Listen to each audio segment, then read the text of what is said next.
ओम साई राम। बाबा तुझसे क्या मैं बोलूं, जाने तू हर बात को सारा का सारा।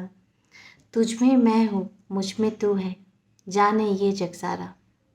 साई भक्ति से मैं साई श्रुति, आप सभी का बहुत बहुत आभार साई भक्ति और साई श्रुति को इतना प्यार देने के लिए।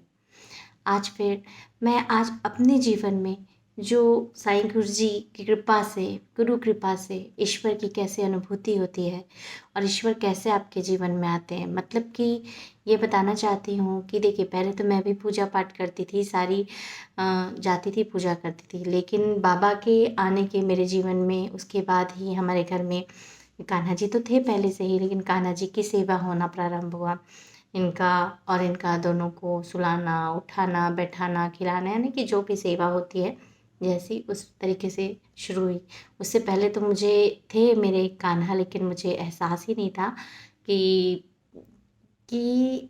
जो भाव होते हैं ना, उन भाव का एहसास नहीं था। और बाबा ने ही सिखाया, बाबा ने ही बताया, जब जब जो जो प्रश्न पूछा बाबा से, क्योंकि बहुत शुरुआत में मेरे लाइफ में मैंने जैसे बताया कि जब बाबा सत्येंद्र जी ज़्यादा मानते नहीं थे बाबा को, तो हम लोग क्योंकि ब्राह्मण फैमिली से बिलोंग करते हैं, तो बाबा जो है उनके लिए उनके मन में भाव कम था, लेकिन बाबा को जिसको जैसा खींचना रहता है वो खींच ही लेते हैं। तो बहुत सारे प्रश्न मन में भी रहते थे, क्योंकि बाबा को मैंने गुरु रूप में माना था, तो गुरु रूप में मानने के बाद फिर कि गुरु कौन अलग होते हैं, भगवान अलग होते हैं क्या, गुरु भगवान एक हैं, यानी बहुत सारे प्रश्न रहते थे मेरे मन में। और जो मेरे साईं गुरु जी हैं, उन्होंने वो हर प्रश्नों का निराकरण किया और मुझे एक सार बताया। वह सार ये है कि सारे, चाहे वो गुरु हों, ईश्वर हों, जो भी जिस भी रूप में हमारा मन जिस भी रूप में लगता है, उस मन के भाव को हमें पकड़ना है और उसे उस कल्पना के साथ जीना है। और इस चीज़ को ध्यान रखें कि सारे के सारे जो ईश्वर हैं एक ही हैं, गुरु हैं वो एक ही हैं, क्योंकि सारे के सारे हम साकार रूप की बात करते हैं और अंतिम जो यात्रा है वो हमारी निराकार, मतलब बिंदु स्वरूप की बात होती है, ज्योति स्वरूप की बात होती है। जो ज्योति में कोई आकार नहीं होता, वो निराकार होती है और वो ज्योति ही होती है जो कि हर ईश्वर है। चाहे हम उसे गुरु स्वरूप में मान लें, चाहे हम ईश्वर स्वरूप में मान लें, तो वो हमारी आस्था और विश्वास की बात होती है। और हमारा जो विश्वास है वो साकार रूप से आगे बढ़ते हुए आपको ध्यान के माध्यम से निराकार रूप की ओर बढ़ता है। तो ऐसे ही हुआ और बाबा जो है, बाबा की भी पूजा स्टार्ट हुई घर में। कैसे क्या, वो तो लॉज में रहते थे बाबा मेरे स्टडी टेबल के, उसके बाद कैसे वो मंदिर तक आए, सारा सफ़र जो है साईं श्रुति का मैंने वीडियो में बनाया है कि बाबा की मूर्ति कैसे अपने आप आई घर में। तो बहुत सारी बातें हैं, पर खास खास मेरे जो सोना मोना बोलती हूँ मैं इनको, इनको सोना बोलती हूँ, इनको सोना बोलती हूँ, इनको मोना बोलती हूँ, जस्ट अपोजिट, क्योंकि इनका नाम मोहन रहता है ऐसे, तो इनका नाम सोना और इनका नाम मोना, सोना मोना। और मैं तो इन दोनों प्यारे प्यारे बच्चों को पालू भी करती हूँ, प्यार भी करती हूँ ना। तो ये जो है मेरे सोना मोना, जब से मेरे लाइफ में आए हैं तब से बहुत अच्छा लगता है, जीवन जो है वो सुकून भरा हो गया है, शांति भरा हो गया है। आप भी कभी जब फील करेंगे ना, तो बहुत, यानी कि कभी कभी तो ऐसे भाव आते हैं कि जैसे ही मैं पकड़ती हूँ, चाहे साईं गुरु जी हो, चाहे कान्हा जी हो, तो अपने आप आंखों से आंसू निकलने लग जाते हैं। क्यों, क्या, कैसे, पता नहीं रहता है, लेकिन मन में जो एक सुकून है ना, वो सुकून मिल गया है। और कहीं न कहीं से बाबा धीरे धीरे धीरे धीरे, गुरु की ही कृपा, बोलते हैं ना, गुरु कृपा बहुत, गुरुर् ब्रह्मा गुरुर्विष्णु गुरुर्देवो महेश्वरा, गुरुर साक्षात परब्रह्मा तस्मै श्री गुरुवे नमः। ये जो मंत्र है, ये बहुत, आप इसको हल्के में मत लीजिए, क्योंकि छोटे छोटे बच्चे लोग भी हैं ये मंत्र बोलते हैं।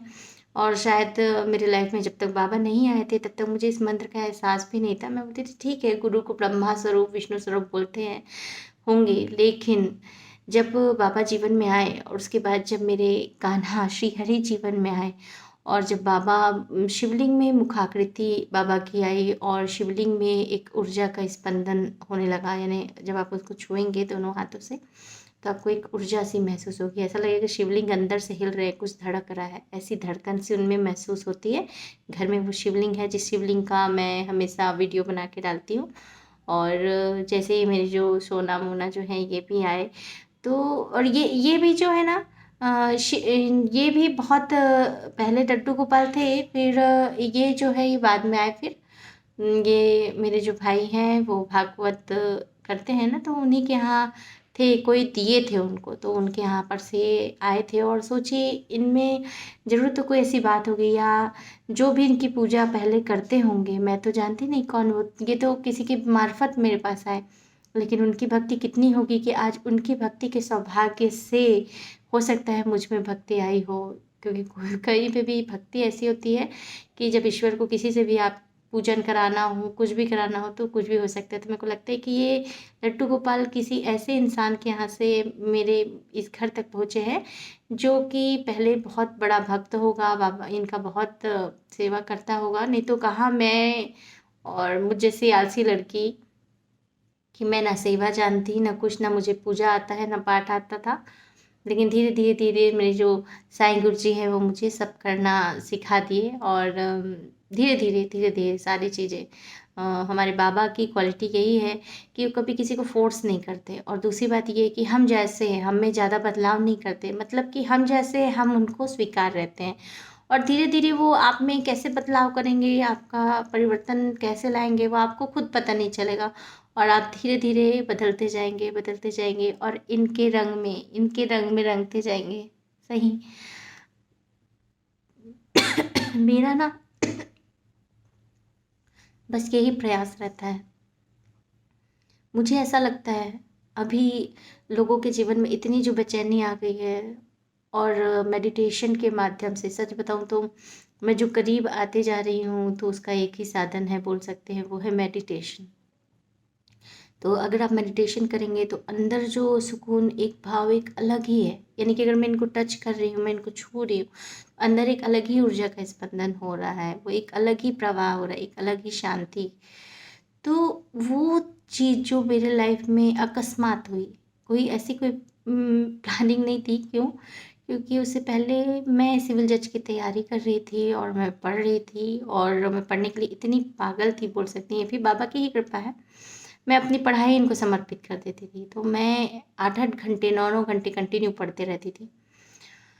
और 3-4 साल किसी चीज़ में इतना देने के बाद, कंटिन्यू पढ़ते और सब चीज़ करने के बाद, ऐसा होता था कि कहीं न कहीं मेरा सिलेक्शन नहीं होता था। चाहे कभी ऐसा होता था कि 100 में 93 बना के भी मेरा सिलेक्शन नहीं हो रहा है, कहीं न कहीं डेस्टिनी आ जा रही है, प्रश्न विलोपित हो जाते हैं, कुछ भी, जो भी।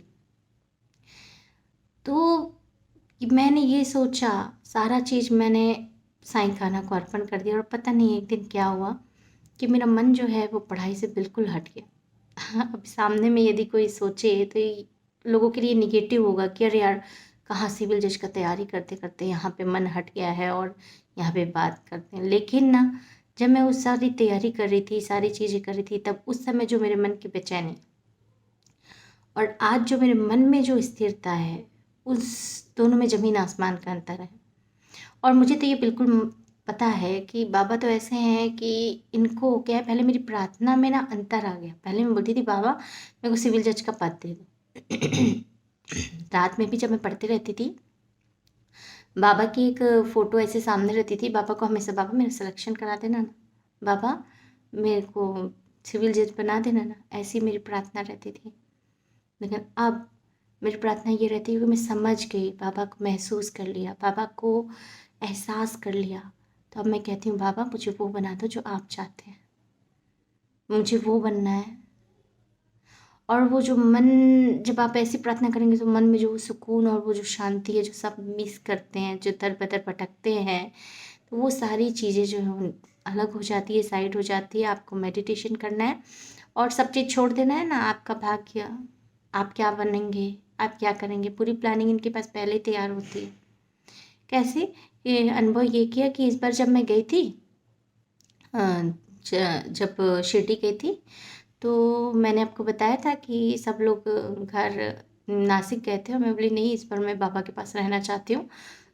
और बाबा जो है, बाबा की कृपा से मुझे एक दिन और सौभाग्य मिला बाबा के पास रुकने का। 16 घंटे लेट हो गई थी मेरी ट्रेन, और एक दिन और मिला मुझे बाबा के पास जाके। तो वहाँ पे क्या हुआ था कि मैं वो वहाँ बैठी थी, वो चावड़ी और द्वारिका माई सब जगह बैठी, तो बैठने की जगह नहीं मिल रहा था, तो अब हाजी अब्दुल बाबा के यहाँ बैठी थी ना, वहाँ पे 3 घंटे मैंने अपना साई सच्चित का पाठ किया। इत्तेफाक ये हो रहा था कि सबको भगा दिया जा रहा था, पर बाबा की कृपा से, क्योंकि गर्मी बहुत थी और बाबा की ही कृपा है या उनकी ही लीला है कि सब लोगों को भगा दिया जा रहा था, थोड़े थोड़ी देर ही रहने दिया जा रहा था, और मुझे उनकी कृपा से 3 घंटे तक किसी ने कोई टोका नहीं। क्यों नहीं टोका वो ईश्वर जाने, साईं जाने। और जब मैं आई ना, तो आने से पहले मैं जाने से पहले 6 दिन पहले साईं भक्ति जो ये चैनल है वो बनाई थी। और जब मैं आ रही थी ना, तो वो जो है ना मुझे एक शॉल दिए ऐसे, जो जिसका मैं साई सच्चित पाठन में उपयोग करती हूँ। बात बहुत छोटी सी थी, लेकिन बाबा, मैं नहीं जानती थी कि मैं कभी लाइव साई सच्चित करूँगी, लाइव मेडिटेशन में आऊँगी, या यूट्यूब में मैं कोई चैनल बनाने वाली हूँ या अपने अनुभव शेयर करने वाली हूँ। कोई ऐसी प्लानिंग नहीं थी, लेकिन मेरी प्लानिंग नहीं थी ना, बाबा की प्लानिंग थी, कान्हा की प्लानिंग थी। ऐसे ही है, ऐसा ही होता है। हम जो है बाहरी सुकून ढूंढते हैं, जबकि सुकून और शांति हमारे अंदर है। जिस दिन उस सुकून और शांति को पा जाएंगे, हम सब पा जाएंगे। आज के लिए इतना ही। साई भक्ति, साई श्रुति आपको अच्छा लगे तो कृपया सब्सक्राइब, लाइक और शेयर करें। सोमवार से शुक्रवार रोज सवेरे साई मेडिटेशन 5:45 को होता है, साई प्रेम योग ध्यान। आप उन्हें ज्वाइन कर सकते हैं। उसके मार्फत आप जीवन में जो भी आपकी स्वास्थ्य संबंधी समस्या है या हर समस्याएं का निराकरण होगा। और साई श्रुति के साई नामक एक नया चैनल बनाया है, कृपया उसे भी प्यार दें। ओम साई राम।